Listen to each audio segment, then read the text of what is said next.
Cristo esteja reinando em cada coração e em cada família. Quero convidar você nesse começo de noite e fim de tarde, a abrir a tua Bíblia comigo no Salmo 95. Salmo de número 95.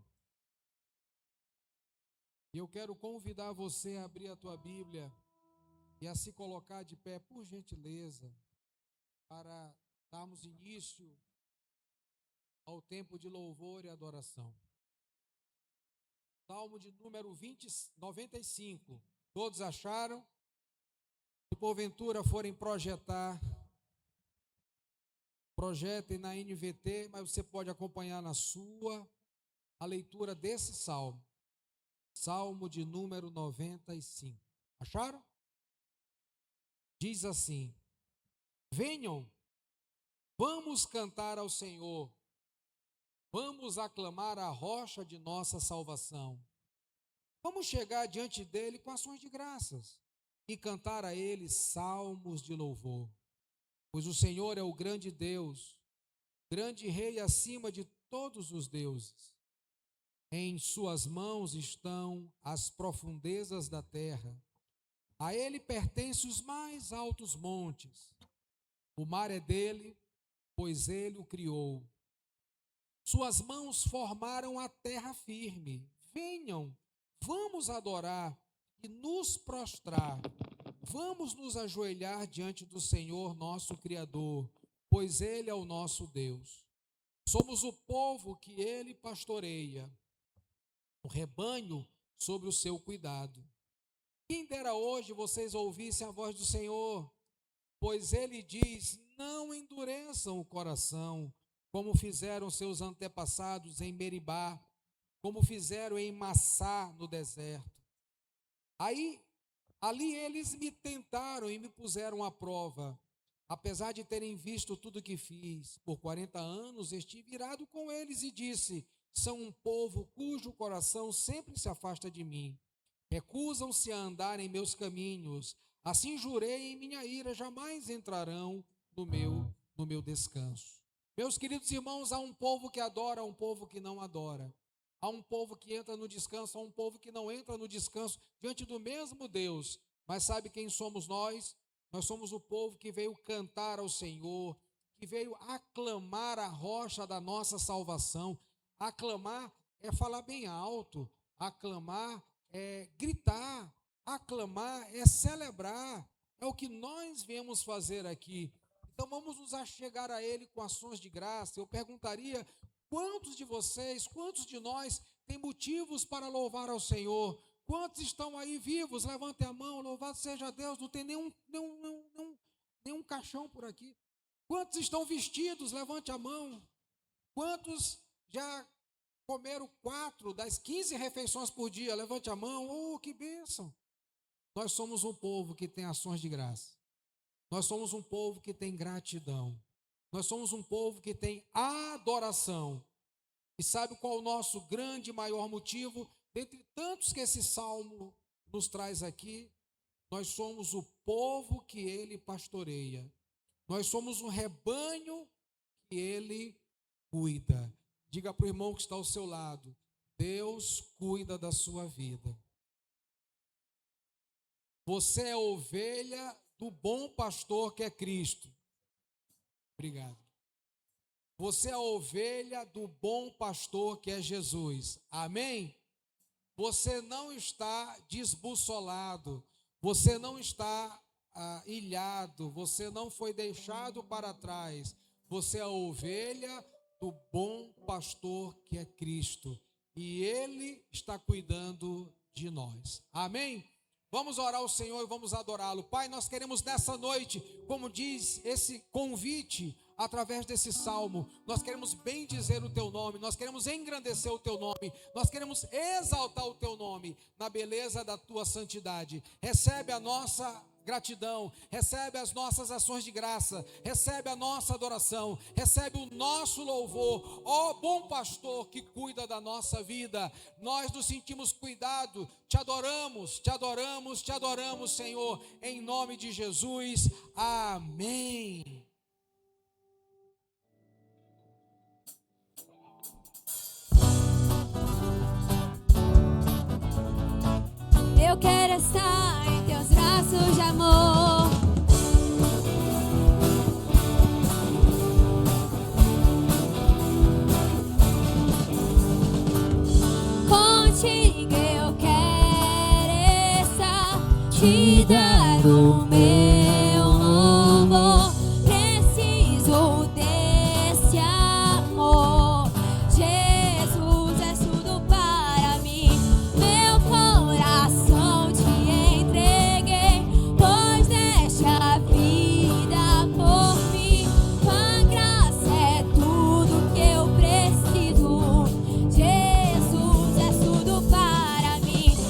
Abraça-me, Senhor, não me deixes. Eu quero estar em teus braços de amor. E agora que perto estás, tudo é diferente, muito diferente, Senhor. Já não sou mais o mesmo, minha vida mudou. Contigo eu quero estar para sempre.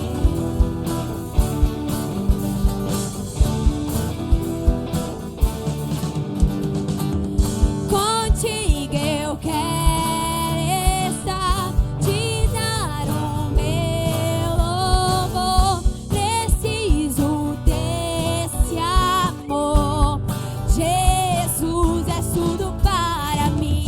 Meu coração te entreguei, pois deste a vida por mim. Tua graça é tudo que eu preciso. Jesus é tudo para mim. Abraça-me, Senhor, não me deixes. Eu quero estar em teus braços de amor. E agora que perto estás, tudo é diferente, muito diferente, Senhor. Já não sou mais o mesmo, minha vida mudou. Contigo eu quero estar para sempre. Agora que perto estás, tudo é diferente, muito diferente, Senhor. Já não sou mais o mesmo, minha vida mudou. Contigo eu quero estar para sempre. Em tua presença me esconderei.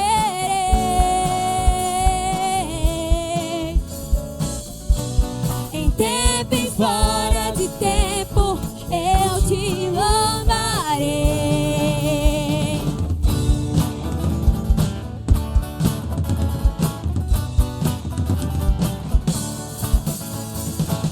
Abraça-me, Senhor, não me deixe. Eu quero estar em teus braços de amor. E agora que perto estás, tudo é diferente, muito diferente, Senhor. Já não sou mais o mesmo, minha vida mudou. Contigo eu quero estar para sempre. Agora que perto estás, tudo é diferente, muito diferente, Senhor. Já não sou mais o mesmo, minha vida mudou. Contigo eu quero estar para sempre.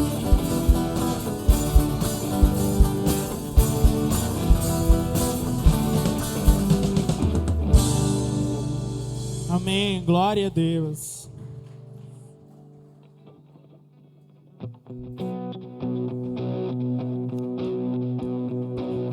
Um dia o Filho do Homem retornará com muito poder e glória. Ele reinará.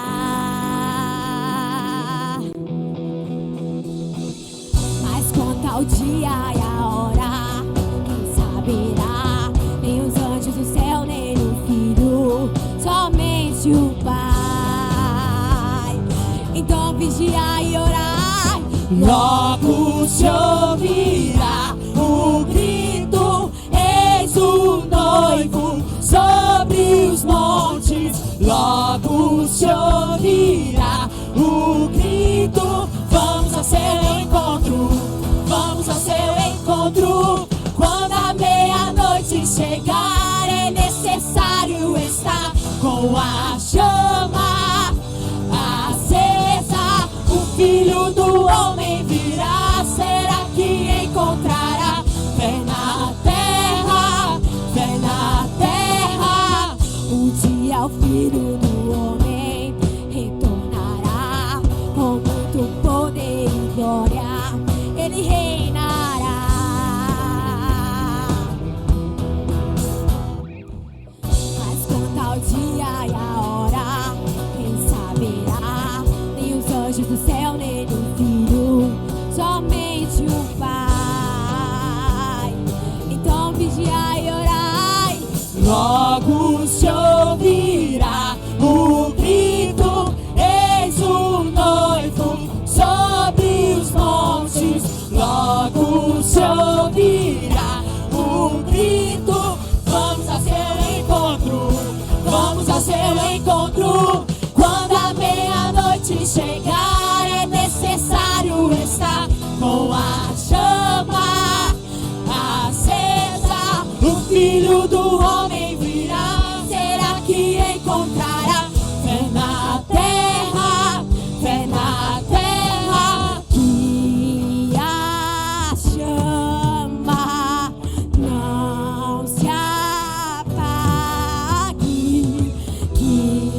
deixa o óleo acabar, não deixa o óleo acabar. Não deixa o óleo acabar, não deixa o óleo acabar, não deixa o óleo acabar. Quando a meia-noite chegar, é necessário estar com a chama acesa. O Filho do Homem virá, será que encontrará fé na terra, fé na terra.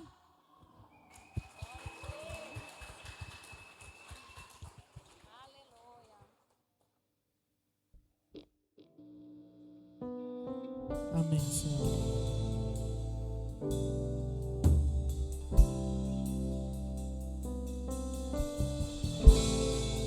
Pai, nós queremos dizer que Tu és digno de todo o nosso louvor, Jesus. Graças eu te dou, ó Pai, pelo preço que pagou, sacrifício de amor que me comprou, ungido do Senhor, pelos cravos em tuas mãos. Graças eu te dou, ó meu Senhor, lavou minha mente e coração, me deu perdão, restaurou minha comunhão.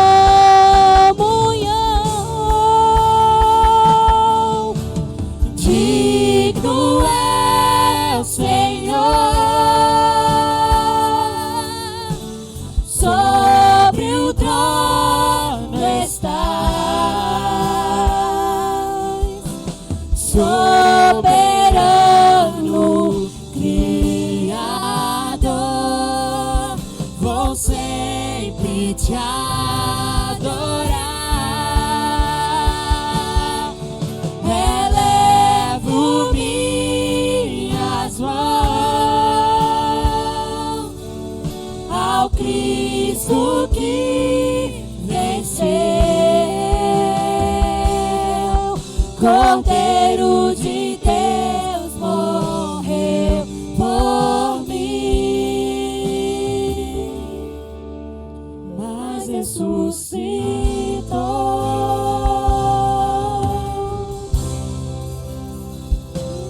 É o Senhor,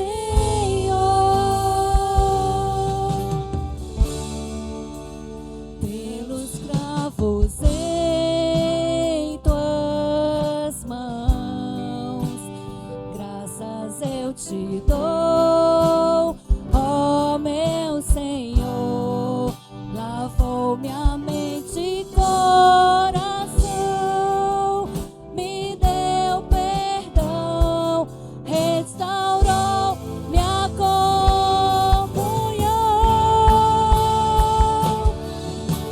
Digno é o Senhor, sobre o trono estás, soberano Criador, vou sempre te adorar. Elevo minhas mãos ao Cristo que venceu, Cordeiro de Deus morreu por mim, mas ressuscitou.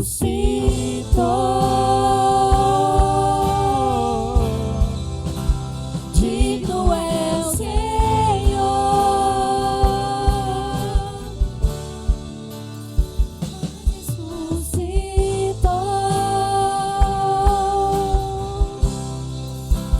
digno é o Senhor.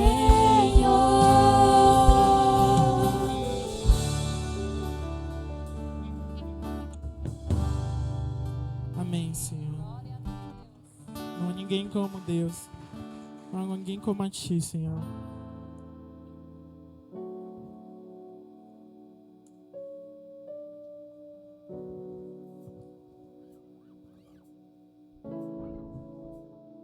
Declare nessa noite que não há Deus mais poderoso, maravilhoso, sublime do que o nosso Deus.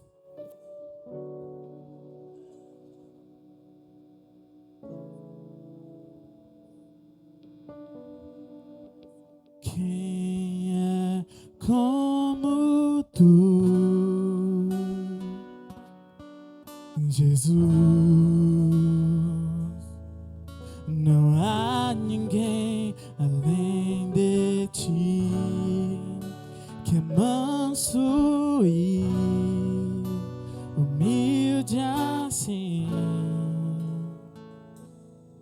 Não há ninguém igual a Ti.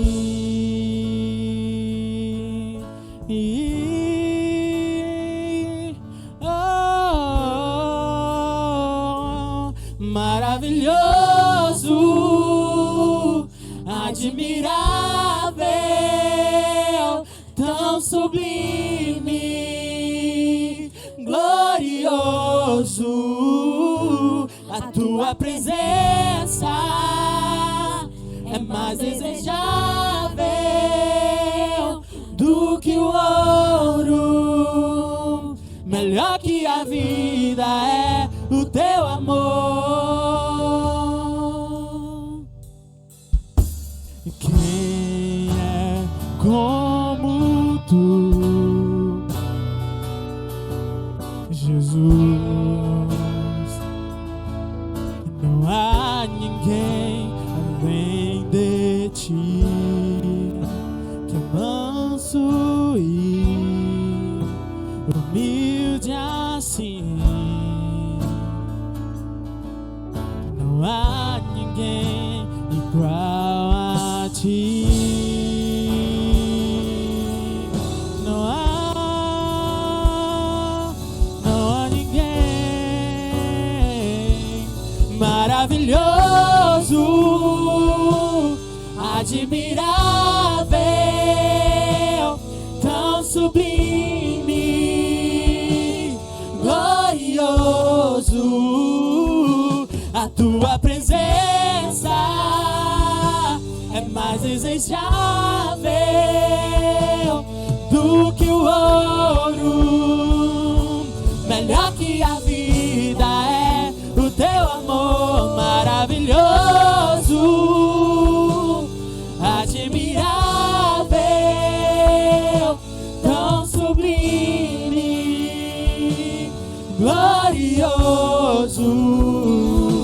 A Tua presença é mais desejável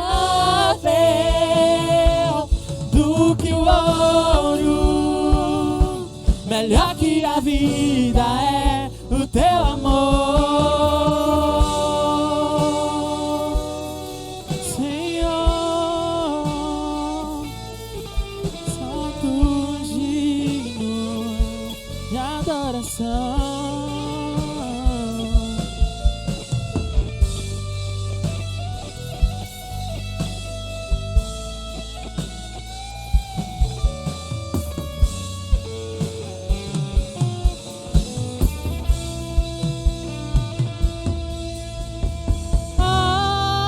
Como espero o dia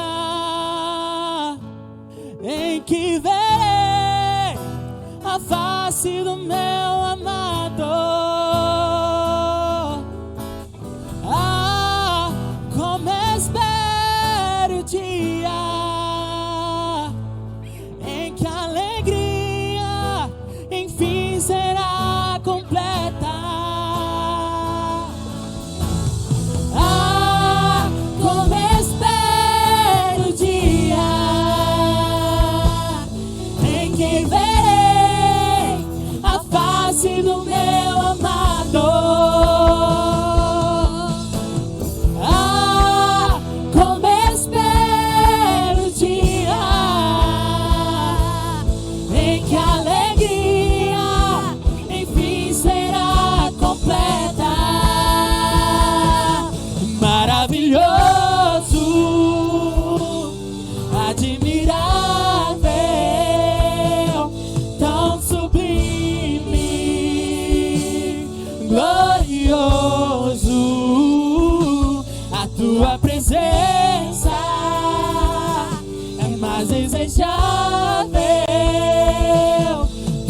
que o ouro, melhor que a vida é o teu amor maravilhoso,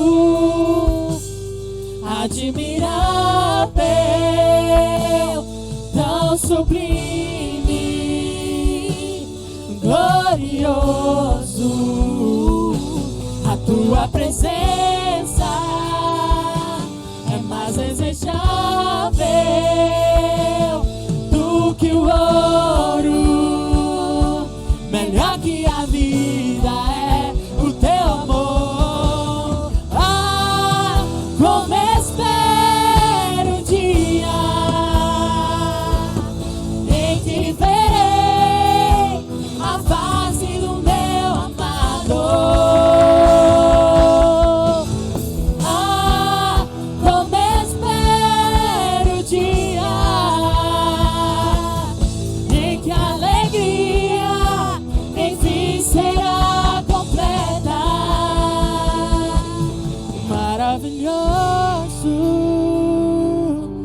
admirável, tão sublime, glorioso. A tua presença é mais desejável do que o ouro, melhor que a vida é O teu amor. a beleza que existe em ti, que eu ainda não vi. Mostra-nos, Senhor, qual a beleza que existe em ti, que eu ainda não vi. Maravilhoso és, maravilhoso, admirável, tão sublime, glorioso. A tua presença é mais desejável do que o ouro, melhor que a vida é o teu amor.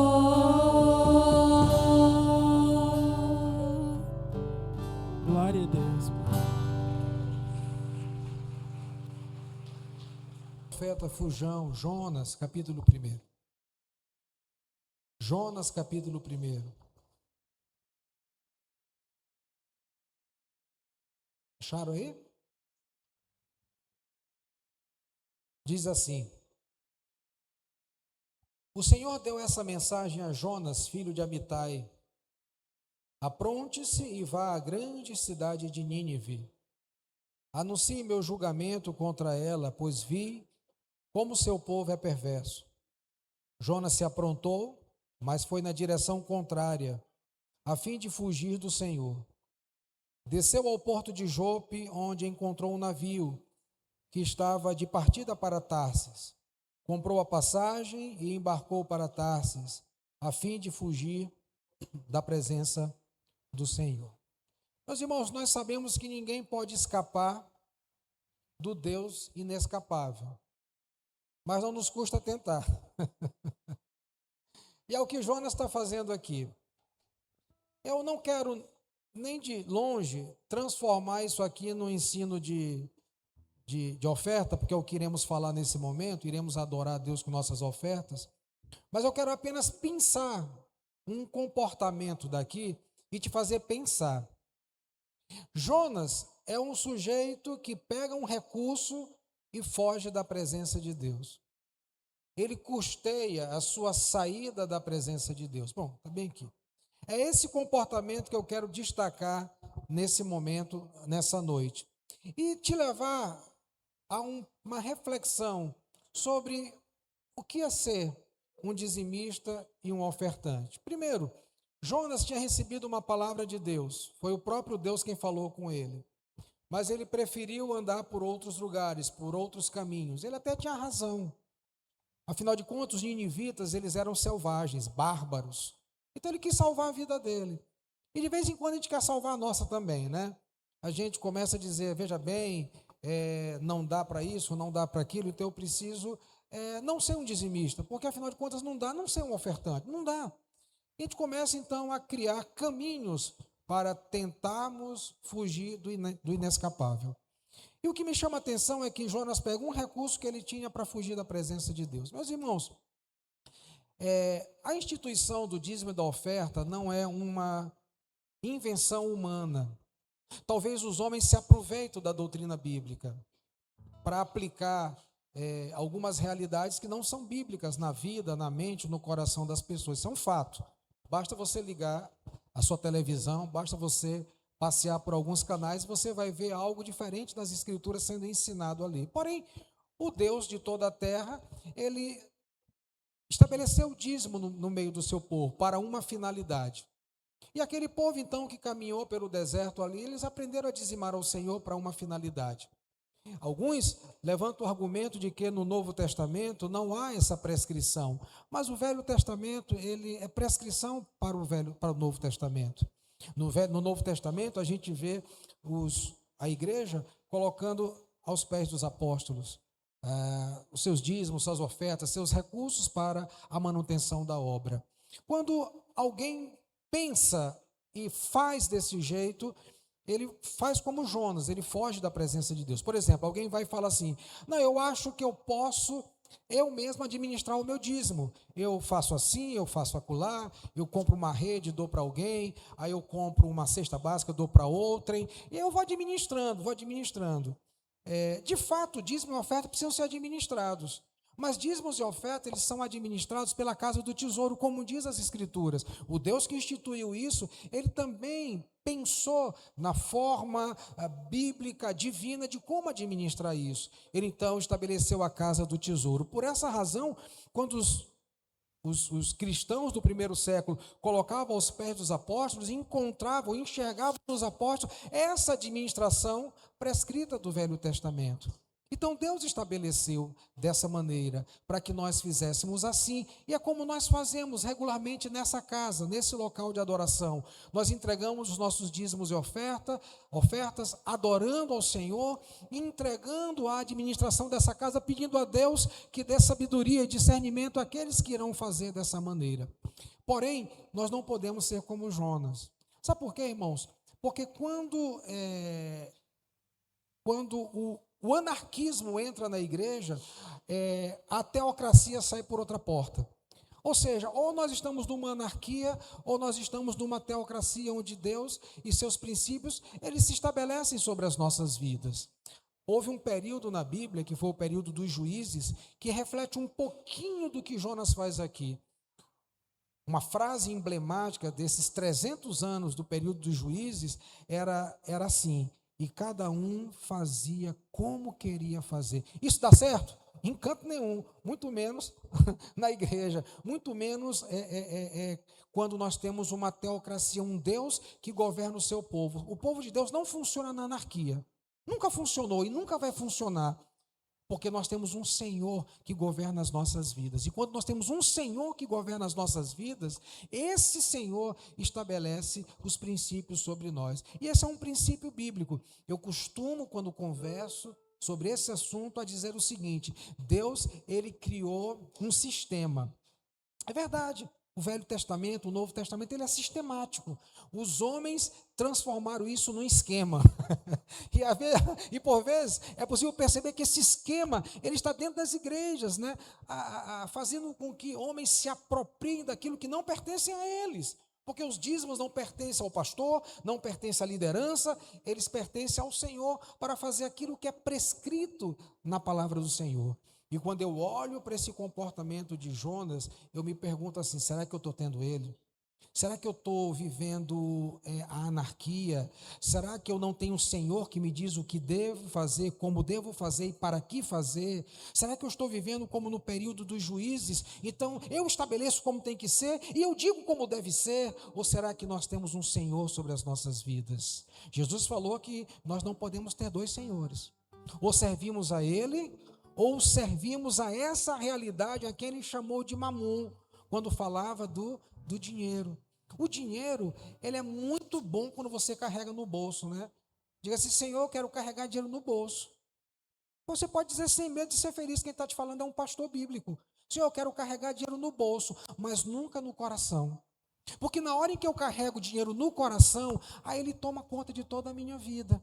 Porque o dinheiro, ele tem um lugar apropriado, é na sua carteira, é no seu bolso, é honrando os seus compromissos, é abençoando, sendo um abençoador, por onde você andar, não só na igreja, da sua família, de pessoas que você conhece, um abençoador, mas quando o dinheiro, ele toma conta do seu coração, aí a gente corre o risco de virar um Jonas, de fazer o que quer, de ir para onde quer, e o resultado disso é fugir da presença de Deus. Portanto, vamos colocar o recurso que Deus nos deu no seu devido lugar, sujeitos à vontade do Senhor, conforme a prescrição do Senhor em sua palavra, e fazendo dessa maneira, possamos sempre glorificar a Deus. Nunca fugindo de Deus, mas correndo para Deus, com tudo que temos, com tudo que somos, para a glória de Deus. Vamos ficar em pé e vamos adorar o Senhor. Vamos adorar o Senhor. E eu...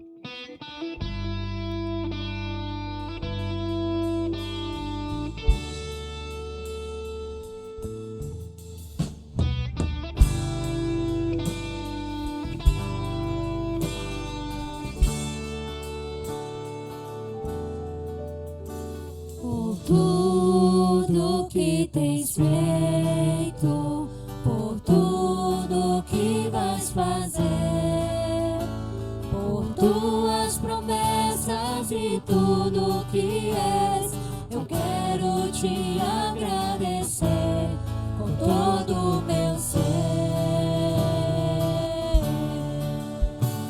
Por tudo que tens feito, por tudo que vais fazer, por tuas promessas e tudo que és, eu quero te agradecer com todo o meu ser. Te agradeço, meu Senhor.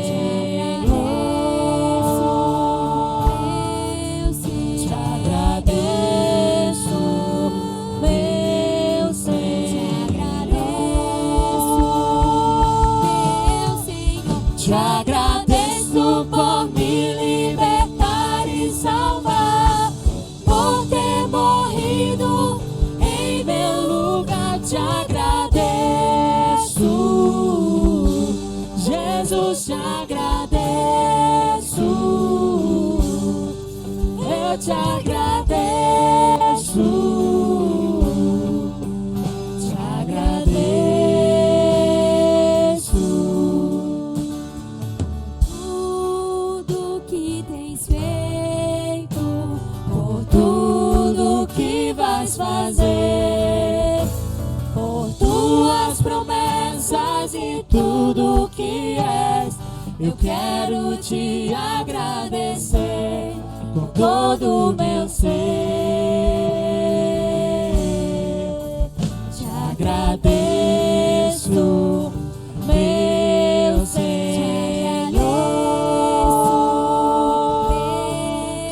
Te agradeço, meu Senhor. Te agradeço por me libertar e salvar, por ter morrido em meu lugar. Te agradeço,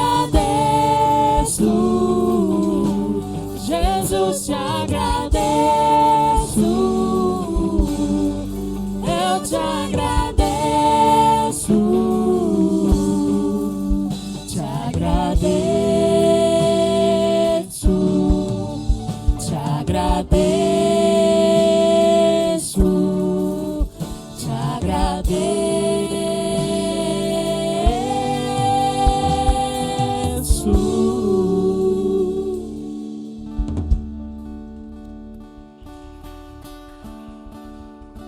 Amém. Vamos orar, meus irmãos. Pai, nós te agradecemos, Pai. Em primeiro lugar, como louvamos pela alegria da nossa salvação, porque naquela cruz o Senhor nos libertou de nós mesmos, nos libertou da morte eterna. E nós te agradecemos por isso, meu Deus. Te agradecemos também, Pai, por cada oferta, cada dízimo entregue na tua casa. Que o Senhor abençoe a vida do teu povo, os fazendo prosperar, Pai.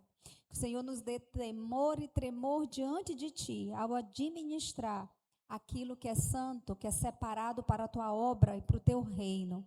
Em nome de Jesus, amém. Amém, queridos. Queria chamar meu amado Santana Neto, que vai nos trazer a palavra essa noite, nosso supervisor querido lá da Maranata do Turu.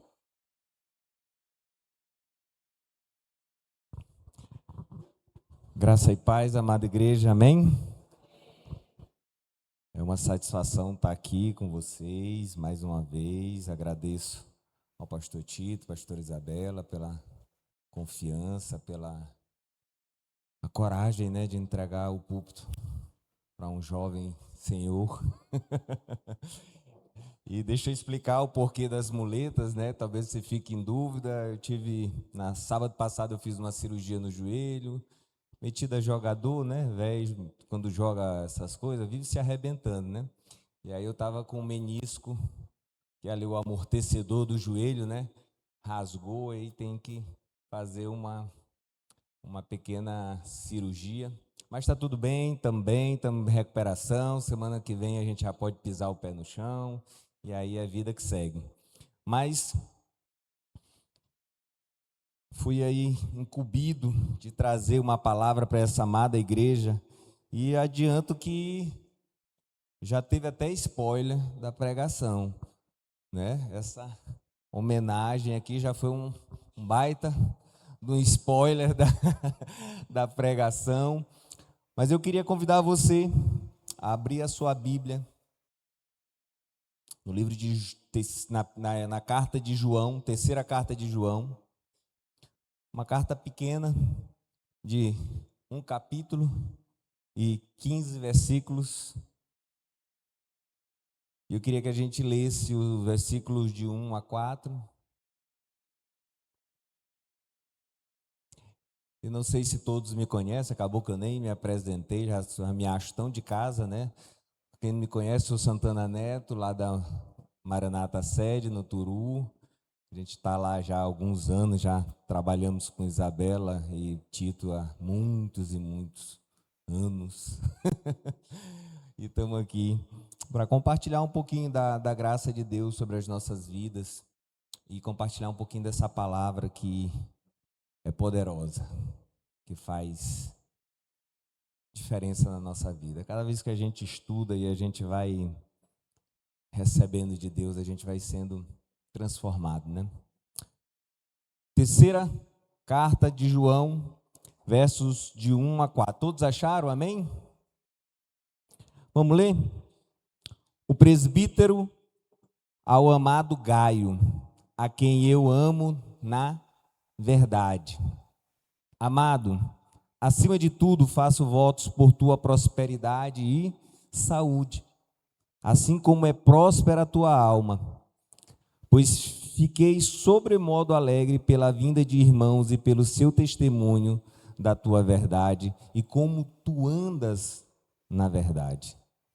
Não tenho maior alegria do que esta, a de ouvir que meus filhos andam na verdade. Amém? É um texto curto, é uma introdução dessa carta, mas aqui tem algumas verdades que eu queria compartilhar com vocês, verdades essas relacionadas a dois amigos, o apóstolo João e Gaio. E como João coloca aqui de forma tão simples, mas tão verdadeira, essa amizade, e apresenta essa amizade aqui nessa introdução dessa carta, colocando alguns pontos que eu e você precisamos entender para a nossa caminhada cristã. Porque tem amigos tem grande riqueza, não é não?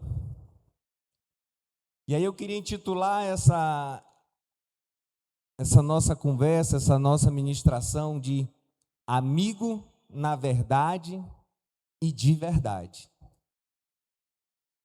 Amigo na verdade e de verdade.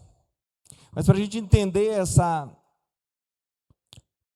carta, a gente precisa olhar um pouquinho para a segunda carta, que João, várias vezes ao escrever aqui, ele se coloca como o presbítero, né? Ele escreve a segunda carta dele a uma igreja local, onde ele chama ali de a senhora eleita e os seus filhos. Passo que a terceira aqui, essa carta, ele já se dirige a um membro proeminente numa igreja local. E se refere também a outros dois, no caso aqui, Gaio, Diófretes e Demétrio. Ele torna essa terceira epístola mais vívida que a segunda, porque ele fala verdades ali diretamente sobre a vida de Gaio, né? E permite aqui uma visão muito mais clara, muito mais interna de uma igreja do primeiro século. Na segunda epístola, a igreja ela é advertida a não estender a hospitalidade a falsos mestres, né, que negam a doutrina, enquanto nessa terceira o presbítero, nosso apóstolo João, ele recomenda a Gaio pela hospitalidade demonstrada aos mestres de verdade. Mas mais do que isso, o apóstolo João, ele demonstra uma amizade por Gaio e como deve ser uma amizade no meio da igreja. Como deve ser o nosso comportamento com relação aos nossos amigos, né? Aqui aparece, se você for ler o restante da carta, eu me detive até o versículo 4, ele vai falar do bom exemplo de Gaio, e ele chega em Diótrefes, o ambicioso, né? Está o título aqui na minha Bíblia. E ele reclama de Diótrefes, que é um líder na igreja, mas que está simplesmente não recebendo os homens de Deus naquela igreja. E ele reclama dele por conta dessa realidade. Mas o que eu quero me ater nessa carta é dessa manifestação de amor de João a Gaio. Aqui o apóstolo João, o discípulo amado, o amigo de Cristo, faz questão de expor essa amizade. E o amor pelo amigo Gaio. Um amor que ele viveu com Jesus, que ele aprendeu com Jesus, onde ele soube entender o que é ser um amigo de verdade. O que é viver uma amizade profundamente. Ele não está falando de algo que ele não conhece, que ele não pratica. Ele está falando de algo que ele viveu com aquele que pode ensinar para nós todas as coisas. Então ele reforça isso, a necessidade na vida cristã nós termos amigos verdadeiros. Lá em Provérbios 17 tem um texto que eu acho que a maioria de nós já conhece.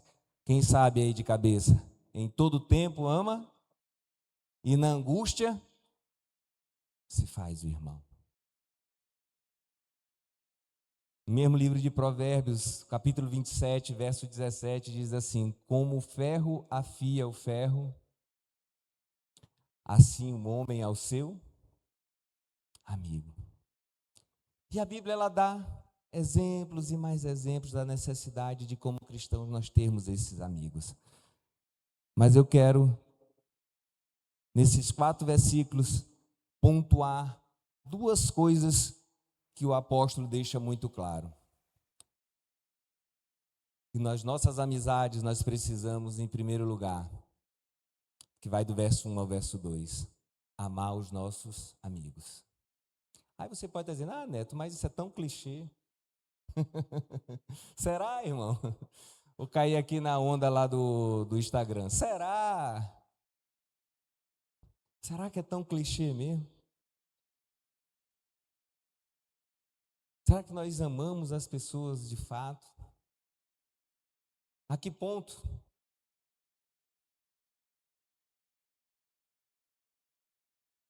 Será que o amor de Cristo ele já nos invadiu a ponto de entender que nós precisamos ter pessoas próximas para andar junto?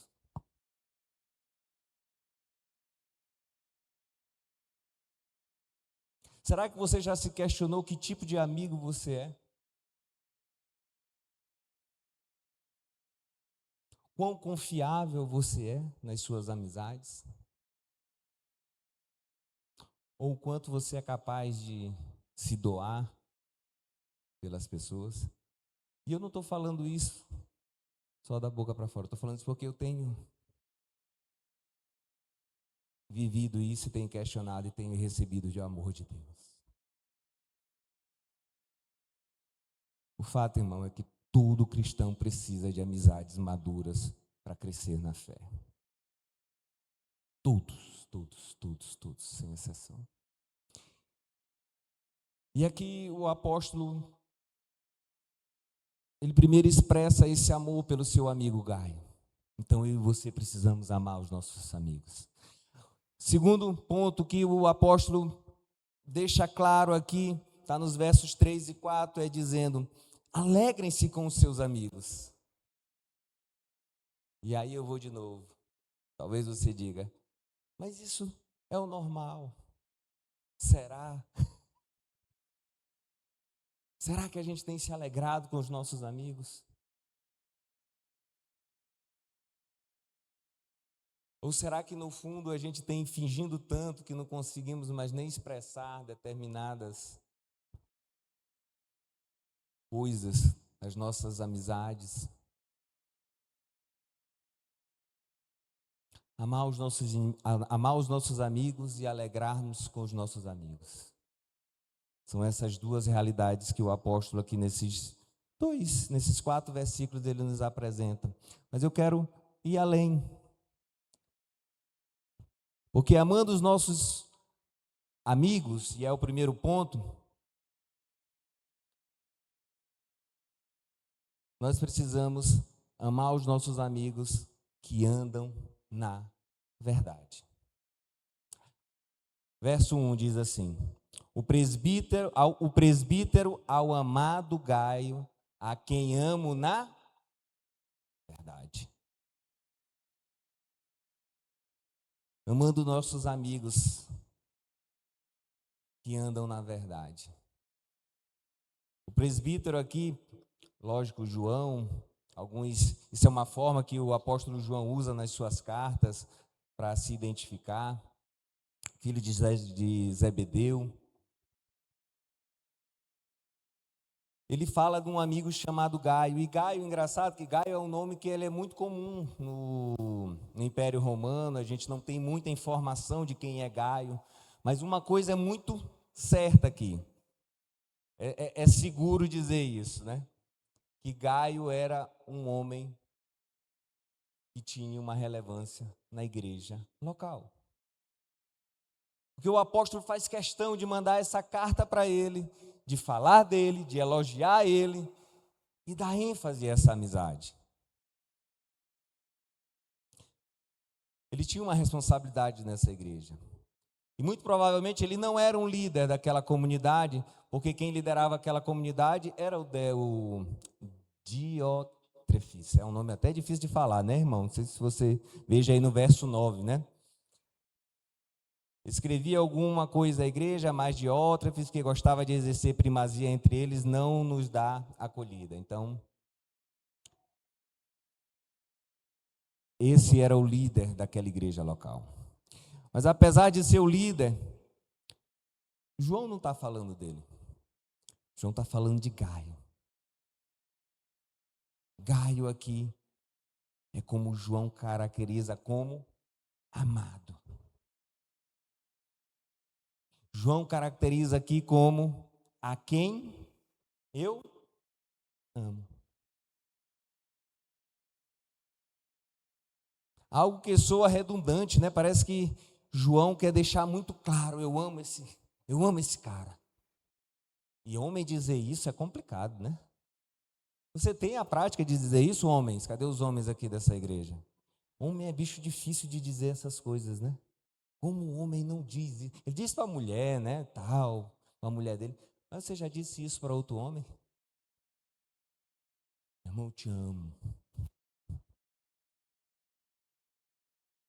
Sabe, irmão, porque isso é algo que vem de Deus. E esses dias eu tenho vivido isso. Eu vou falar um pouquinho mais na frente de um grande amigo que a gente tem vivido esse tempo aí. E esse é um amor que ele só pode vir, irmãos, da parte de Deus. Porque o apóstolo ele diz assim: a quem amo na verdade.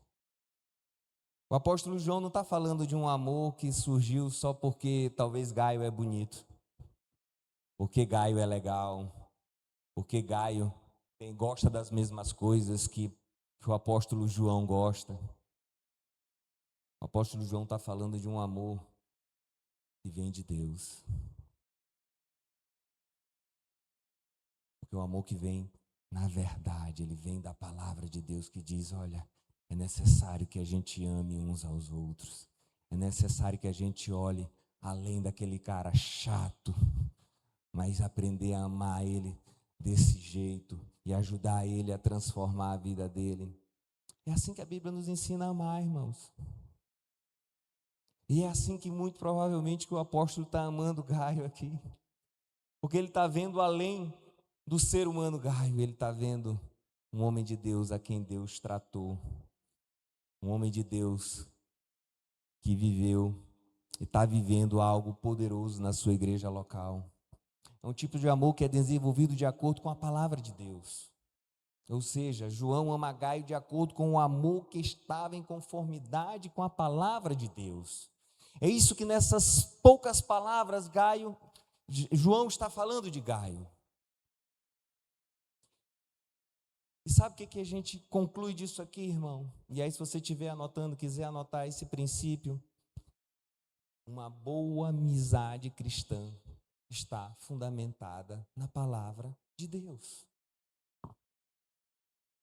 Se você quer ter boas amizades, meu irmão, tenham amizades pautadas na palavra de Deus.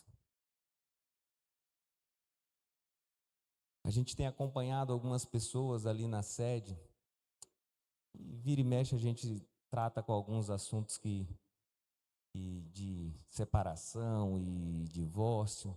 E o engraçado é que o que aparece de amiga, quando a mulher está se separando, que não tem nada a ver com o contexto cristão, para dizer assim, tá certo, larga esse homem, é assim mesmo.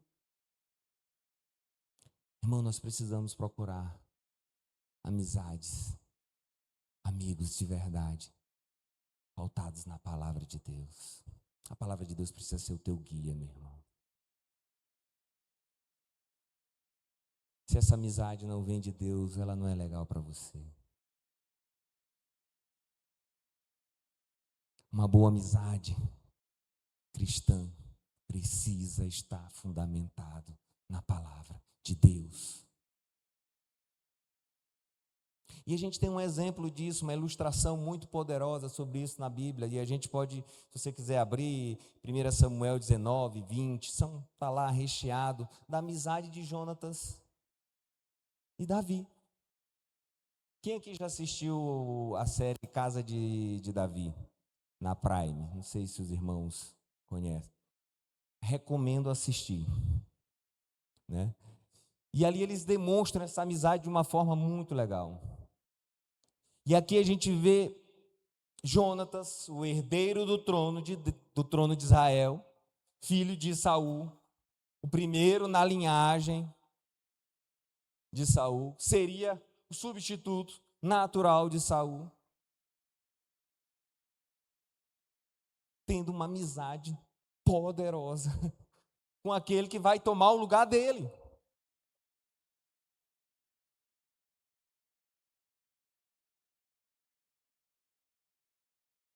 Jonatas entendeu que Davi era um homem de Deus. Jonatas entendeu que Davi não ia ser só um rei, mas ele era um amigo. E o texto, são vários os textos, quando a gente lê, a gente vai achando isso. O texto diz que eles fizeram uma aliança de amizade, prometendo sempre serem leais um ao outro, irmão. Você está entendendo isso? Você está entendendo o nível de profundidade dessa amizade?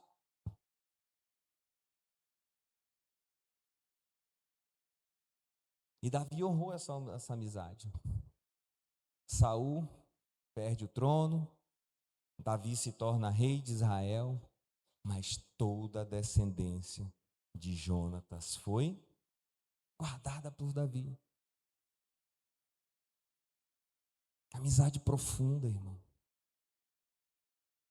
Amizade bíblica, que vai além de interesses. E aqui existe um grande interesse. Existe um trono em jogo, poder, riqueza. Como tem sido pautadas as tuas amizades, irmãos? O que tem pautado você se aproximar de determinadas pessoas?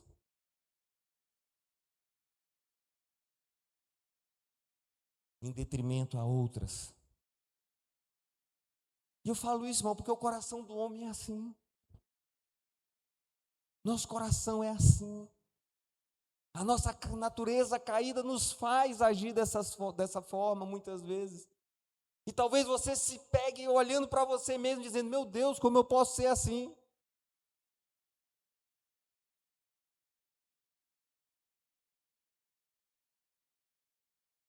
Mas Deus nos chama, irmãos, a viver amizades bíblicas profundas, pautadas na lealdade, pautadas na verdade, que é a palavra de Deus, que nos chama para amar uns aos outros, para colocar o outro acima de você.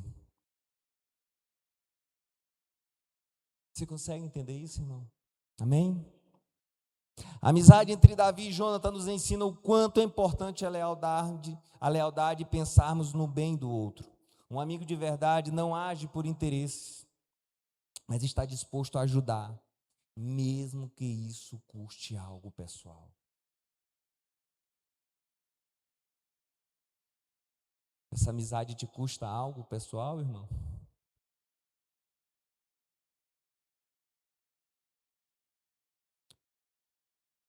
Quando uma amizade é construída com base nos valores de Deus, ela pode superar qualquer barreira, irmão. E a gente precisa desses laços na igreja local, irmão. E aí, trazendo um pouquinho aqui para dentro da igreja, né, pastor Tins? Como precisamos de homens e mulheres que se amem num amor fraternal que vai além do que a gente entende. Sabe por quê, irmão? Porque isso faz uma igreja forte. E aqui João está falando com uma igreja. E ele está falando num contexto de hospitalidade, de receber as pessoas. E quando você chega numa igreja onde as relações de amizade são fortes, o poder de Deus age de forma tremenda, irmão. E como nós precisamos disso nesses dias, não é verdade? Numa sociedade que está preocupada em pensar em si mesmo. Há uma grande confusão no nosso mundo sobre o significado de amor. As pessoas afirmam que amam, mas o conceito de amor delas está fundamentado no seu bem-estar próprio, na sua satisfação pessoal. Há pessoas que amam, mas não amam de acordo com a verdade. Há pessoas que amam fundamentadas na verdade. E sabe qual é a verdade? É o amor cristão, é a palavra de Deus. É Deus agindo através de você para amar e você não entende porque você ama aquela pessoa. Mas esse amor, irmão, precisa ser declarado. Precisa ser demonstrado. Isso aqui que vocês acabaram de ver, irmão. A gente pensa que isso aqui não tem... Talvez seja bom só para ela, para quem recebeu, mas, irmãos, é bom para a comunidade de fé. Isso é poderoso. Isso é terapêutico. Isso cura. Sabe, às vezes tem gente que tem uma autoestima tão baixa, irmão, tão baixa. e ela se sentir amada por você, faz ela ser renovada no seu espírito, na sua alma. E esse amor está dentro de você. Mas você precisa botar isso para fora, irmão. Você precisa viver isso. Esse amor de verdade, a quem amo na verdade. Amém? Mas que também deseja bênçãos físicas. Verso 2. Amado, acima de tudo, faço voto. Em algumas versões vai estar: oro por tua prosperidade e saúde. Fazer votos nesse contexto, irmão, é uma forma de expressar seus desejos. João deseja que Gaio tenha prosperidade. E essa palavra aqui significa nada mais, nada menos do que ter sucesso, sabe? Prosperar.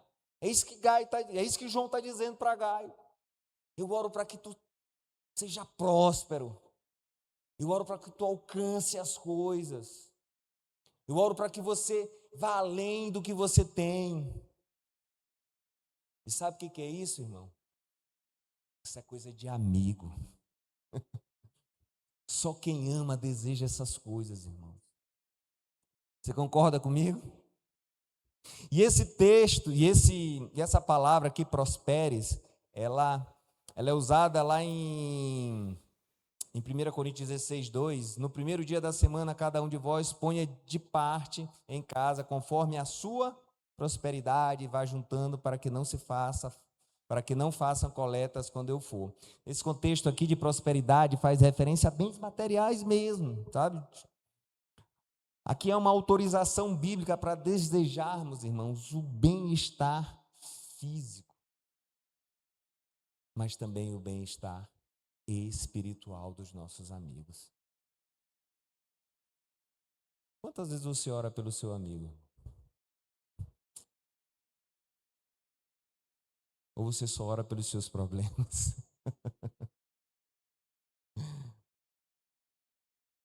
Quantas vezes nós trazemos à memória os nossos amigos?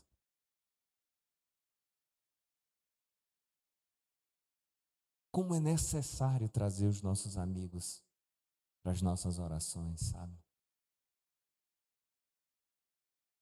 Aquele amigo amado. Como nós precisamos orar para que eles conquistem. Como nós precisamos orar pelas causas desses amigos. Não só materiais, mas espirituais. E eu quero testemunhar sobre um grande amigo aqui.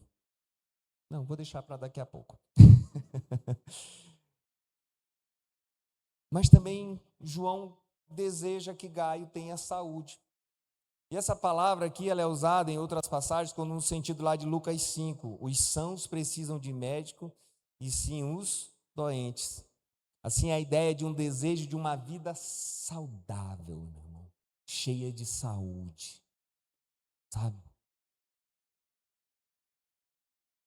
Não sei vocês, se vocês têm essa prática, mas sabe como Deus opera quando amigos oram um pelo outro impondo a mão? Não sei se vocês já viveram isso, de estar reunido com amigos e Deus falar ali de forma tão poderosa, e vocês ali orarem juntos e Deus trazer. Como isso é poderoso. Como é poderoso você ir na casa do seu amigo, ele doente. Estou precisando de oração, viu, irmão? Pode orar lá no meu joelho. E você impor a mão sobre o seu amigo e declarar saúde sobre a vida dele. Isso é terapêutico, irmão. Nós vivemos num contexto de células. Fazer uma visita para o irmão doente faz parte da igreja local. É preciso a igreja local fazer isso. É preciso a igreja de pequenos grupos viver isso. Não espere só do pastor Tito, da pastora Isabela, pastor Renatinho. Você, amigo, tem a responsabilidade de orar pelo seu amigo. Amém? Vocês estão tão caladinhos que eu estou até preocupado. Amém, irmãos? Dá um glória a Deus aí. Vira para o irmão que está ao teu lado e diz assim: irmão, eu preciso orar pelo seu amigo. João está aqui desejando prosperidade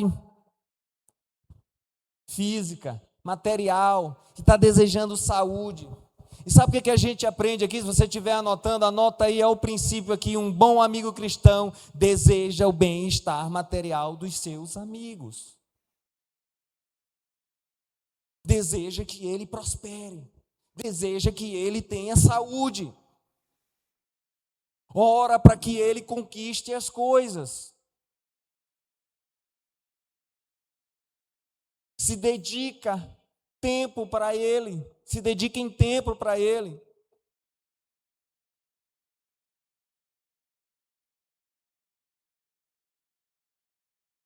Mas infelizmente, a igreja ela meio que separa, né, essas coisas, vida. A gente vive essa dicotomia, né, de vida material e vida espiritual, e parece que as coisas não conversam, né? Mas eu quero dizer para você, irmão, que no contexto de igreja, no contexto do cristianismo, melhor dizendo, minha vida material, ela nunca está desassociada da minha vida espiritual. E com certeza os pastores de vocês vivem dizendo isso aqui para vocês. Mas é sempre bom relembrar. É sempre bom, sabe por quê, irmão? Porque vira e mexe nós estamos caindo nesse pecado de separarmos as nossas realidades, sejam materiais, sejam espirituais. A gente cria essa coisa do sagrado e do profano, que divide a vida do ser humano. E sabe quais as consequências disso? Por a transformação dos cristãos com duas vidas, uma religiosa e uma profissional. E aí você desassocia o teu sucesso profissional da tua vida. E aí o que acontece é que numa hora vai estar tudo desbalanceado e você não consegue entender nada. E quando você vê, você está com ansiedade, depressão, tudo de endividado, complicado. Porque você mesmo não soube lidar com essas realidades. Mas aqui João está dizendo para a gente: olha, Gaio, meu amigo, eu oro para que você tenha uma vida equilibrada.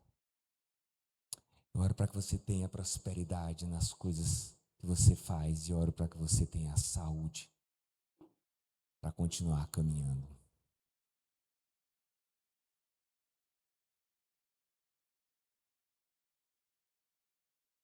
Devemos orar, queridos, pelos nossos amigos, mas também precisamos reconhecer as bênçãos espirituais. Segunda parte do verso 2. Amado, acima de tudo, faço votos para a tua prosperidade e saída, assim como é próspera a tua alma. Assim como é próspera a tua alma. Você precisa ser um amigo que reconhece bênçãos espirituais na vida do teu amigo. Nesse ponto, João reconhece que a bênção de Deus sobre a vida de Gaio.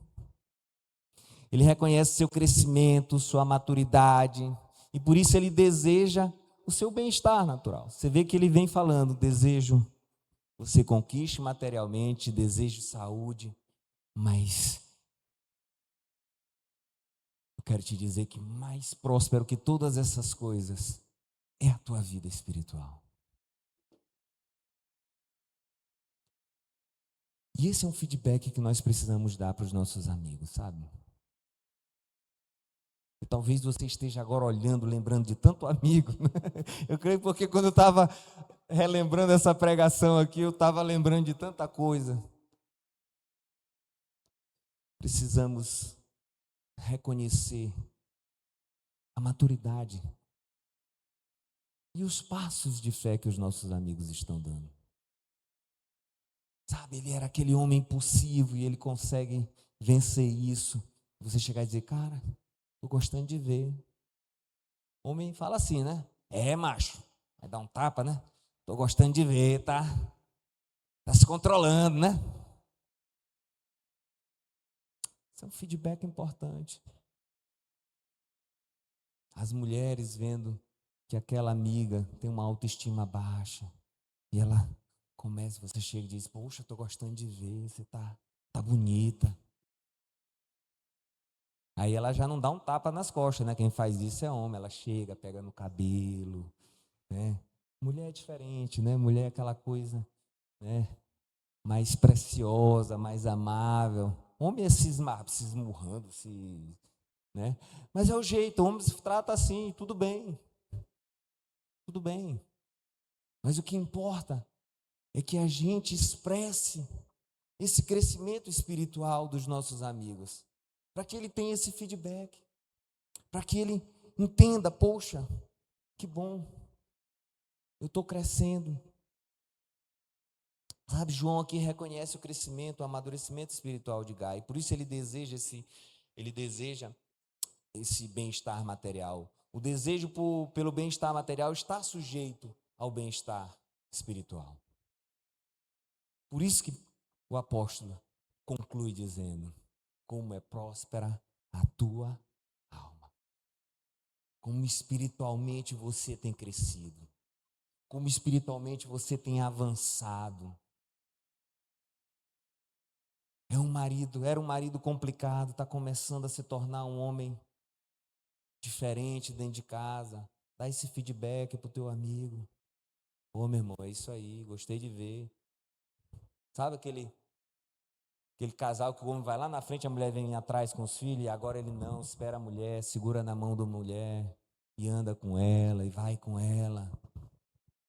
Dá esse feedback para o teu amigo, irmão. Ele está avançando. Engraçado que quando a gente estuda administração, né, a gente fala muito de feedback, né? Precisa dar o feedback para a sua equipe e tal. Cara, isso é bíblico, irmão. Isso é bíblico. Isso não foi nenhum grande mestre da administração que inventou, não. Isso Deus já nos ensinou isso. E quantas vezes Deus dá feedback para nós. E às vezes nós estamos aqui tão tristes e desesperançados, e olhando, oh meu Deus, me dá um sinal, e Deus te mostra tanta coisa. Mas seja a boca de Deus também na vida do seu amigo. Declare sobre a vida dele. Amém? Qual o princípio aqui, irmão? Se você estiver anotando.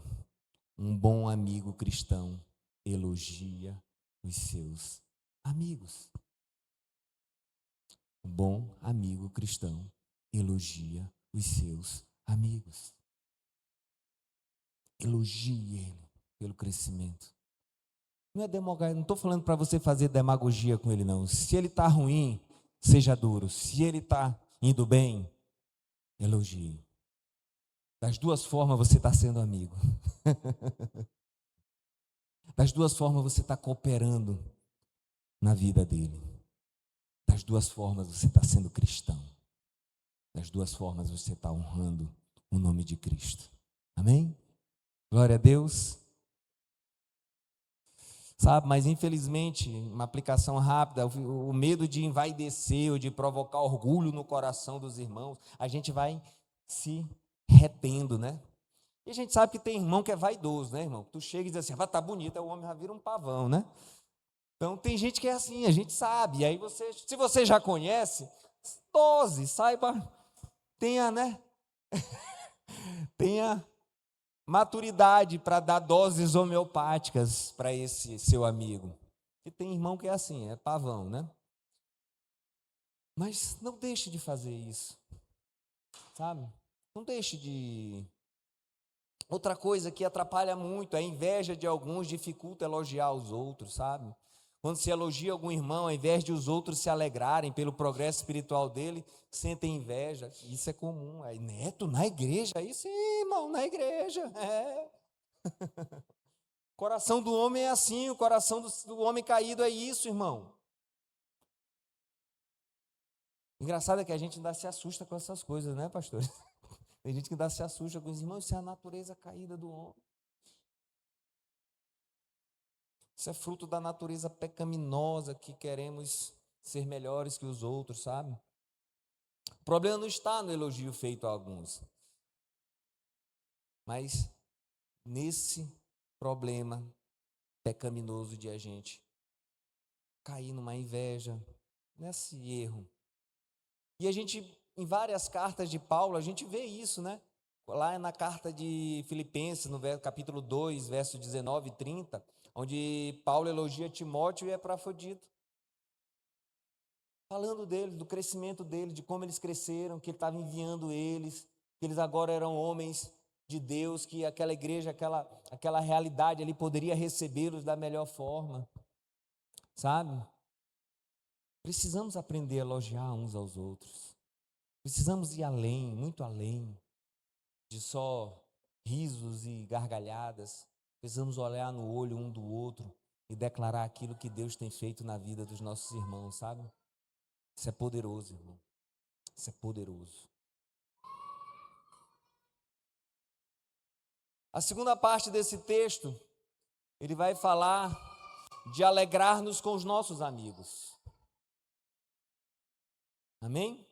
Primeira parte a gente viu amar os nossos amigos. Mas nessa segunda parte, no verso 3 e 4, a gente vai ver que a gente precisa nos alegrar com os nossos amigos.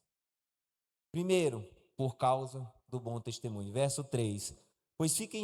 Pois fiquei sobremodo alegre pela vinda de irmãos e pelo seu testemunho da tua verdade, como tu andas na verdade. João aqui revela o que levou a fazer este elogio e deseja estas bênçãos que já foi referidas a Gaio. Ele ficou sobremodo o quê? Alegre. Gaio era um homem que andava na verdade, irmãos. Verdade para ele era mais do que um conceito, era uma prática de vida. Gaio era um homem de Deus. Gaio era um cristão de verdade. Ele não acreditava na verdade, ele também andava na verdade. Você consegue perceber a diferença? Ele não só acreditava, ele andava na verdade. Não havia uma dicotomia de fé aqui e prática. Não havia um abismo entre o que ele falava e o que ele fazia. E as pessoas testemunhavam isso. O texto diz que irmãos testemunharam dele, da sua conduta. Não havia separação entre a sua teologia e a sua vida. Gaio era um exemplo.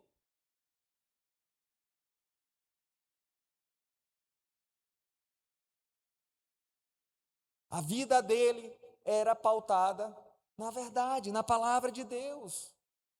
E as pessoas estavam testemunhando porque viam Deus na vida de Gaio. E eu e você, irmãos, precisamos aprender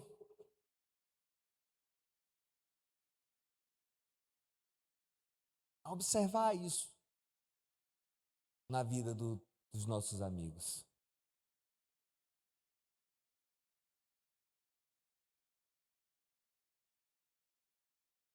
Gaio foi um cristão equilibrado. Ele defendia a palavra de Deus em amor e amava no amor que essa palavra ensinava. A sua verdade e o seu amor eram conhecidos de todos.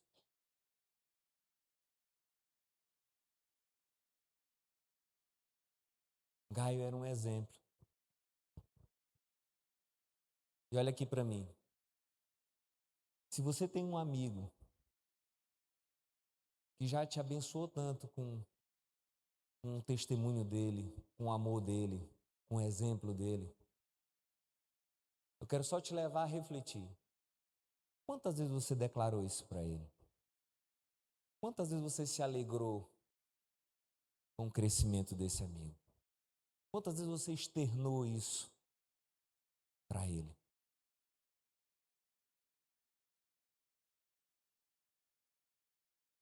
Sabe? E muitas vezes a gente acha que... Mas a gente precisa, irmão, E às vezes Deus vai estar te usando porque aquele irmão talvez esteja precisando de uma palavra. Porque Deus age nessa simplicidade, irmãos. Deus age nesse amor fraternal. Deus age nessa realidade de pequenos atos. Deus age nas pequenas coisas para fazer transformações poderosas. E tem um princípio aqui, se você estiver anotando, anote. Um bom cristão se alegra com o bom testemunho dos seus irmãos. Um bom amigo cristão se alegra com o bom testemunho dos seus irmãos, dos seus amigos. Mas eu não estou falando só de se alegrar e dizer, legal, poxa, Décio, legal. Estou falando de dizer, Décio, você é um homem de Deus, cara, você tem abençoado a minha vida. Marcelo, você é um homem de Deus. Obrigado porque você tem sido um bom amigo e eu tenho aprendido muito contigo. O teu testemunho me impacta. E eu pude ver isso algumas vezes na vida dos meus pais, pessoas que de muitos e tantos anos, às vezes encontram eles e olham para eles e dizem assim, Feitosa, Deusimar, como vocês abençoaram a nossa vida, como vocês foram bênção, e como isso é terapêutico, como isso é bom. Sabe, irmão, porque às vezes eu vi aqueles dois velhinhos quebrados, cuidando de uma igreja lá na Vila Magrego, e Deus trazia isso como um bálsamo sobre a vida deles. Sabe, irmão, muitas vezes sentimos inveja do bom testemunho de alguns irmãos. Mas sabe, todo cristão em sua vida colabora com a verdade ou serve de empecilho para a verdade. Mas eu quero dizer para você, você precisa aprender a se alegrar com o crescimento e o testemunho dos seus irmãos, dos seus amigos. E eu quero te desafiar, na verdade, a procurar seus amigos. E aprender a declarar isso. Aprender a verbalizar isso. E Deus vai fazer coisas poderosas através de você. Amém? Então a gente se alegra pelo bom testemunho, mas também a gente se alegra, sabe por quê, irmão? Verso 4, por causa de um crescimento espiritual. Verso 4, não tenho maior alegria do que esta, a de ouvir que meus filhos andam na verdade. A maior alegria de João não era financeira, mas era espiritual. Sua recompensa não era monetária, ele não andava atrás de dinheiro dos crentes, mas se alegrava em vê-los andando na verdade, sendo testemunhas fiéis, verdadeiros cristãos. Os crentes não eram fontes de lucro aqui nesse caso, mas filhos espirituais a quem devotava a sua vida. Então a maior alegria de João aqui era ver seus filhos sendo ricos, mas não ricos de dinheiro, mas ricos do poder de Deus. Ricos da graça de Deus. Ricos da misericórdia de Deus. Ricos do amor de Deus. E a gente só consegue se alegrar, irmãos, dos nossos amigos quando estão crescendo espiritualmente, quando a gente consegue trazer sobre as nossas vidas esse amor de Deus. Eu sei que você tem um amigo que você não sabe porque você ama ele. Talvez você esteja trazendo ele à memória agora, inclusive. Não tem aquelas pessoas que dizem assim, eu não sei por que eu amo esse cara. Eu não sei por que eu tenho um carinho tão especial por esse cara. Sabe o que é isso, irmão? Graça de Deus. É poder de Deus. É o amor de Deus, sabe? Se derramando em você para amar esse seu amigo. E amigos de verdade se alegram quando veem os seus amigos crescendo espiritualmente, dando os passos firmes na fé. O princípio aqui que eu queria guardar, você guardasse no seu coração, é que um bom amigo cristão possui alegria ao ver o crescimento espiritual de seus irmãos. Sabe? Às vezes a gente se alegra com tantas conquistas materiais. O irmão ganhou, trocou de carro. É bom se alegrar por isso, não estou dizendo, já falamos disso inclusive, né? Mas sabe, a gente precisa ir muito mais além do que meramente se alegrar com coisas dessa terra. Precisamos se alegrar com coisas mais profundas, conquista do familiar que não conhecia Cristo, sabe? Vencer um vício, deixar de mentir, deixar as pequenas corrupções, se alegrar com amigos que estão vencendo espiritualmente, faz com que essas pessoas continuem buscando o crescimento. E é a prática dessas coisas, irmãos, é que vai fazendo com que a gente vai expandindo esses laços de amor. As práticas, vocês veem que em 4 versículos, João, 4 pequeno texto, um texto pequeno, João consegue trazer para a gente verdades tão poderosas para as nossas amizades, para os nossos relacionamentos. Porque você e sua mulher é muito natural determinadas coisas, né? Mas eu queria te levar a pensar além da sua casa, além do seu filho, além da sua esposa. Eu queria que você pensasse naqueles amigos que precisam de você. Eu queria que você pensasse, imaginasse que você pode e vai ser usado por Deus quando você começar a buscar praticar essas verdades a partir de agora nas suas amizades. Porque o que eu quero que você entenda é que o amor de Jesus nos ensina a sermos amigos na verdade e de verdade. Amigos bíblicos e amigos que são fiéis. Porque uma coisa atrai a outra. Se o amor de Deus que é derramado através dessa palavra, chega no meu coração, irmão, ela vai fazer com que eu seja um amigo de verdade. Então é na verdade e de verdade. Você não vai ser só mais um amigo raso. Você vai ser um amigo profundo. Aqui, essa carta, ela está enfatizando a necessidade de exercer a hospitalidade. Isso é uma verdade, é a hospitalidade cristã, é algo que precisamos viver. Mas antes de entrar nesse assunto, o apóstolo Paulo, ele deixa uma parte importante desse contexto da hospitalidade, que é viver essa verdade de sermos amigos fiéis, de sermos amigos de verdade, amigos que vivem o fundamento da fé. Sabe, Cristo nos chama a amar os nossos amigos e nos alegrar com os nossos amigos. Jesus não nos chama para viver amizades rasas, sabe? Jesus está te chamando para viver amizades profundas, que vão além. E sabe, se você é um bom amigo, saiba que isso não vem de você, irmão. Isso é graça de Deus. Porque é o amor de Deus que está se derramando no teu coração pela prática dessa palavra. E você está conseguindo exercer uma amizade que vai muito além da superficialidade.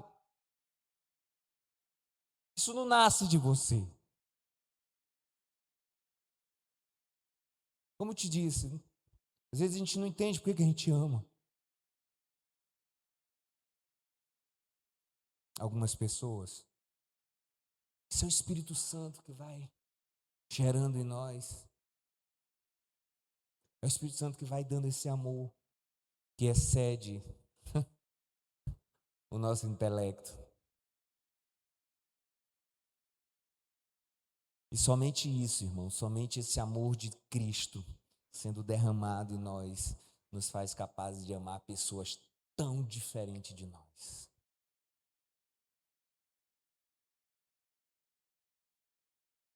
Às vezes até opostas. Eu queria finalizar esse texto, eu já passei do tempo, perdão, irmãos. Eu queria testemunhar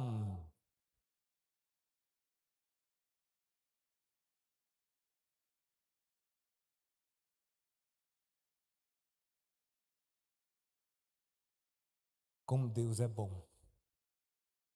Ele traz para a gente pessoas que a gente não entende, mas aparecem e elas simplesmente aparecem e amam, e a gente ama e a gente quer estar junto.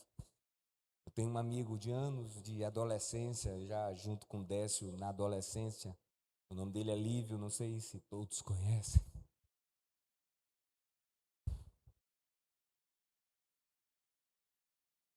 Mas é um cara que eu aprendi a amar de uma forma que vai além.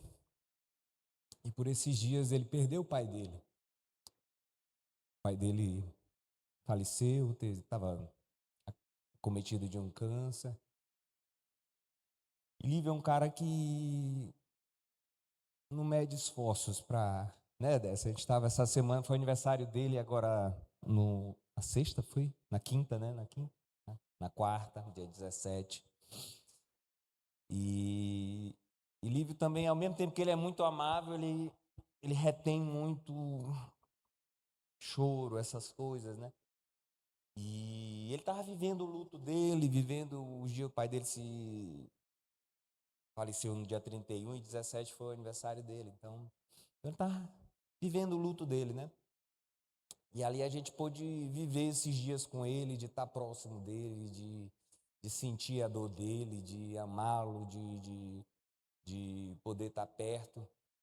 Até nesse dia a Isabela foi dar aula lá no seminário, né? E até falei, estou vindo de um sepultamento. E ali nesses dias a gente pôde viver. E como eu disse para vocês, sabe, é difícil um homem dizer que ama outro homem, né? Como é complicado para a gente, né? A gente é durão, né? Tem essa coisa de ser metido a durão. Mas Lívio é um cara que ele não tem isso. Ele chega e diz, cara, eu te amo. Meu irmão, eu te amo. E manda mensagem, te amo, do nada. E a gente tem acompanhado ele.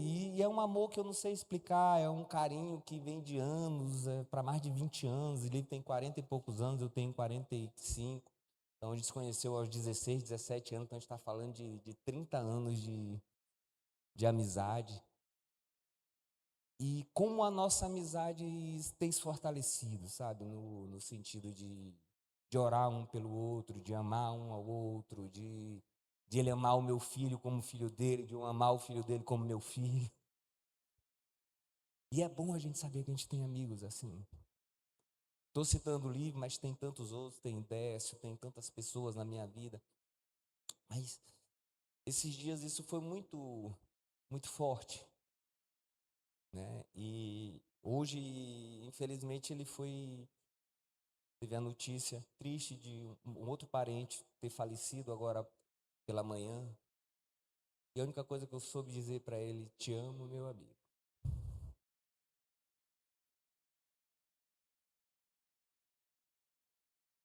Às vezes a gente não tem palavras para dar, mas a gente tem aquilo que Deus nos deu, sabe? E isso está em você. É isso que eu quero dizer para você nessa noite. Esse amor de Deus habita em você. Mas como igreja local, nós precisamos viver isso, não só mas sabe, nós precisamos ir além de só sorrisos e abraços. Nós precisamos verbalizar, sabe? O inferno precisa saber que você ama o seu irmão. O inimigo das nossas almas precisa saber que você ama o seu irmão. Porque isso fortalece a igreja local, irmãos. Isso fortalece relacionamentos. E aqui eu não estou nem me referindo à sua casa, logicamente. Eu estou falando desse relacionamento fora da sua casa. Dentro da sua casa você precisa exercer isso também. Mas eu queria que você agora olhasse para ao redor. E talvez tenha aquele seu amigo que não é crente, mas você ama ele. Deus colocou um amor sobrenatural sobre ele. E eu quero te dizer que você é boca de Deus na vida dessa pessoa. Eu quero dizer para você que você é instrumento de Deus para declarar o amor de Deus através de simples gestos, de simples palavras, de simples proximidades, irmãos. E aqui eu não estou falando de você viver o que ele vive, mas eu estou dizendo para você de você expressar aquilo que você vive e a vida dele ser transformada através de você. Amém? Ah, irmão, como é bom ter amigos. Eu queria que você ficasse de pé comigo. Talvez você não é uma pessoa de muitas amizades, talvez você não é você se fechou porque você se decepcionou com as pessoas, se decepcionou com alguém na igreja, se decepcionou com palavras que foram ditas, ou talvez não ditas. Mas o que eu quero dizer para você é que tem dificuldade de ir mais profundo nas suas amizades.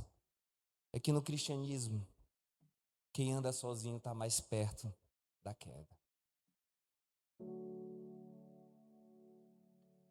Procure ter amigos mais chegados que irmãos. Porque Deus ama isso. Deixe Deus derramar sobre você esse amor que excede seu entendimento. Não deixe que quem te magoou atrapalhe a obra poderosa de Deus na tua vida. Entregue-se a amizades que podem fazer você crescer. Saia desse bloqueio.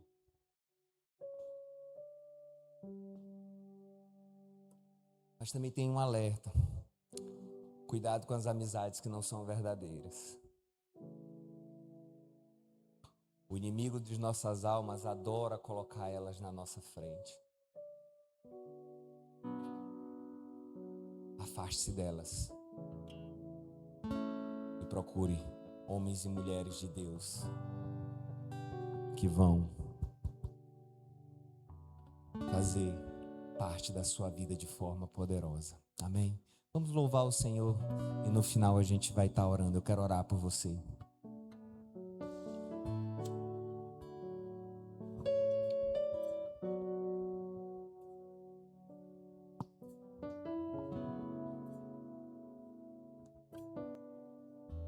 Quem é como tu,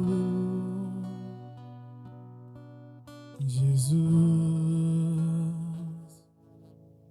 Não há ninguém além de ti, que é manso e sublime assim. Não há ninguém igual a ti.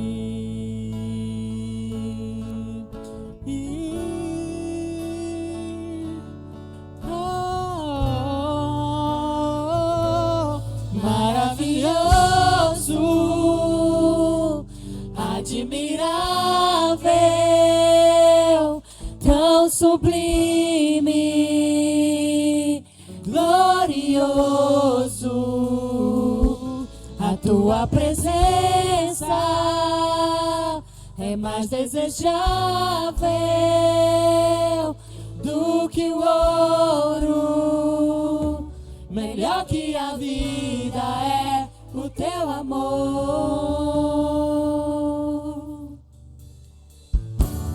Quem é como tu, Jesus? Não há ninguém além de ti, que é manso e sublime assim.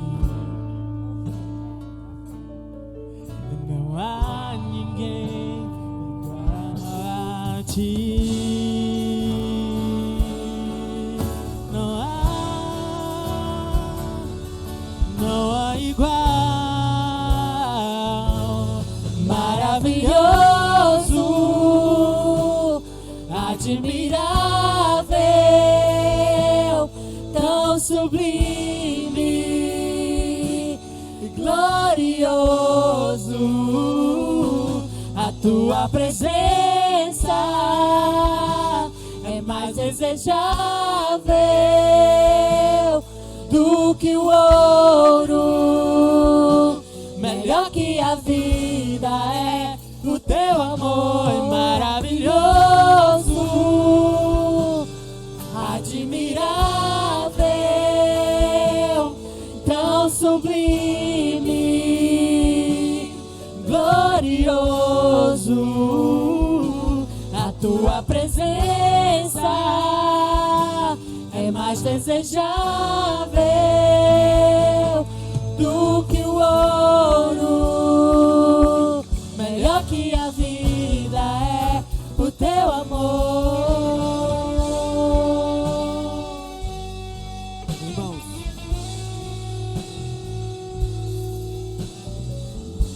aleluia.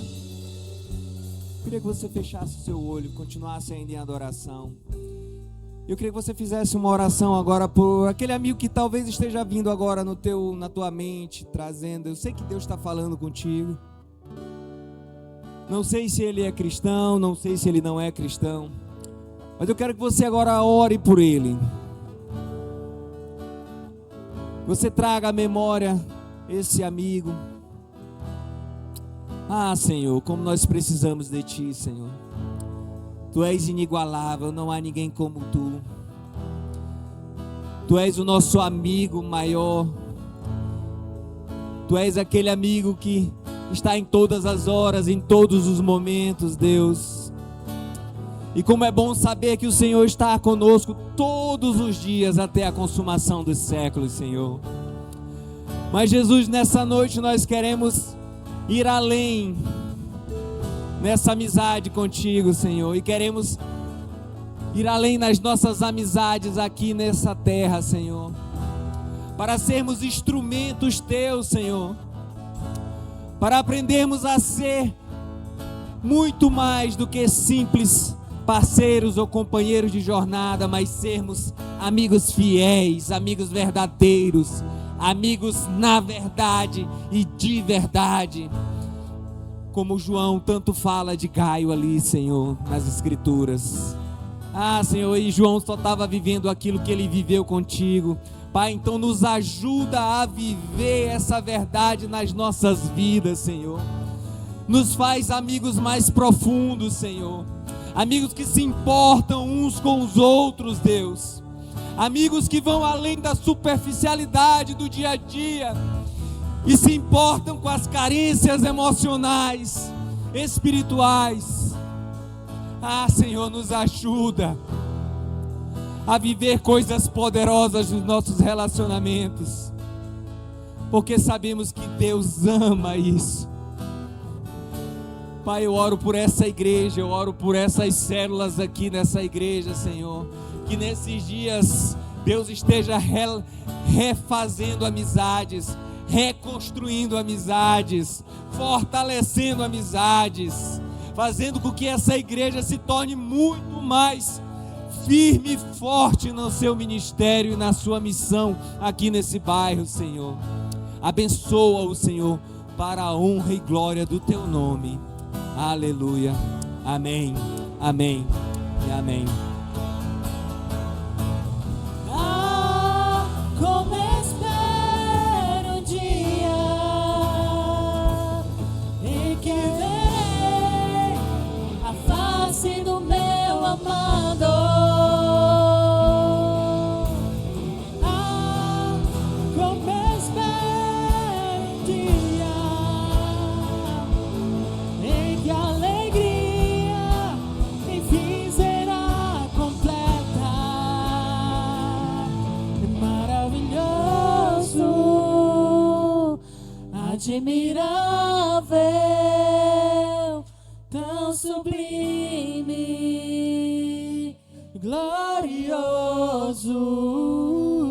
A tua presença é mais desejável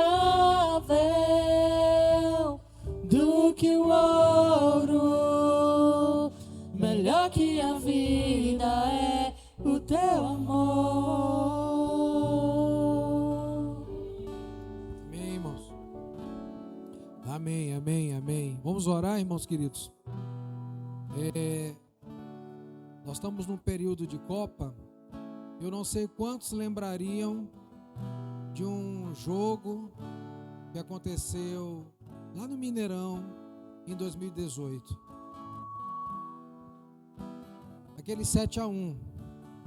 E parecia que o gol era o mesmo, né? E não só no Mineirão, quanto no Brasil inteiro, a gente ficou assistindo aquilo sem acreditar. Existem certas palavras que provocam no auditório toda uma euforia normal, bíblica. Mas tem aquela que é o 7-1 positivo. E você fica pegando o golpe, Neto, e você fica assim assistindo. A de hoje foi desse jeito. É que foi 7-1 pro Brasil dessa vez, viu? Não foi 7-1 contra o Brasil. Então, na medida que você ia falando desse texto, dos relacionamentos, a gente ia pegando um golpe aqui sentado, né? Mas um golpe para nos levantar mais crentes, mais fortes, mais corajosos, mais apaixonados por um Jesus relacional, mais desafiados a uma vida de relacionamento dentro do corpo de Cristo, dentro da igreja. Então, esse é o 7-1 positivo, viu? 7-1 positivo. Que a graça, a paz, o amor de Deus habite ricamente em cada coração, hoje e sempre. Amém, amém, amém. Deus abençoe.